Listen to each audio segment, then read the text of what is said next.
ഇന്ത്യയുടെ ഭൂപ്രകൃതി 32 ലക്ഷത്തിലധികം സ്ക്വയർ കിലോമീറ്റർ വിസ്തൃതി, അതും ലോക ഭൂവിസ്തൃതിയുടെ 2.42% വരുന്ന പ്രദേശങ്ങൾ. ലോക ജനസംഖ്യയുടെ 17.9%-ലേറെയും വസിക്കുന്ന രാജ്യം. വലിപ്പത്തിൽ ലോകരാഷ്ട്രങ്ങൾക്കിടയിൽ 7ാം സ്ഥാനവും ജനസംഖ്യയിൽ 1ാം സ്ഥാനവുമാണ് ഇന്ത്യക്ക്. Russia, Canada, USA, China, Brazil, Australia എന്നിവയാണ് വലിപ്പത്തിൽ ഇന്ത്യക്ക് മുന്നിലുള്ള രാജ്യങ്ങൾ. പൂർണ്ണമായും ഭൂമിയുടെ ഉത്തരാർദ്ധഗോളത്തിലാണ് ഇന്ത്യയുടെ സ്ഥാനം.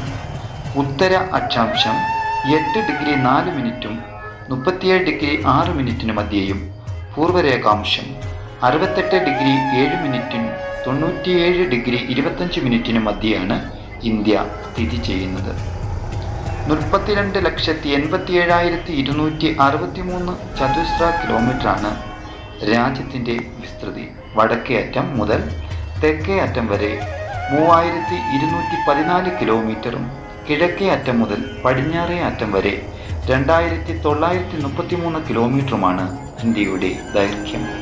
കര അതിർത്തിയുടെ ദൈർഘ്യം ഏതാണ്ട് 15,106.7 കിലോമീറ്ററാണ്.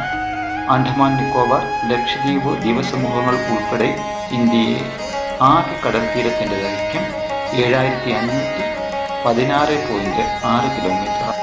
നമസ്തേ, എല്ലാവർക്കും പപ്പുവിൻ്റെയും മാമന്മാരുടെയും വൈകുണ്ഠം വേറ്റൂർ IAS എന്ന യൂട്യൂബ് ചാനലിലേക്ക് ഹാർദവമായ സ്വാഗതം. ഒപ്പം തന്നെ നിങ്ങളുടെ മനസ്സിലെ സ്വപ്നമായ, പ്രതീക്ഷയായ, ലക്ഷ്യമായ എനിക്കും ആകാം IAS എന്ന അണയാത്ത സ്വപ്നത്തിൻ്റെ നിറവിൽ ഒരു പൊൻതൂവൽ കൂടി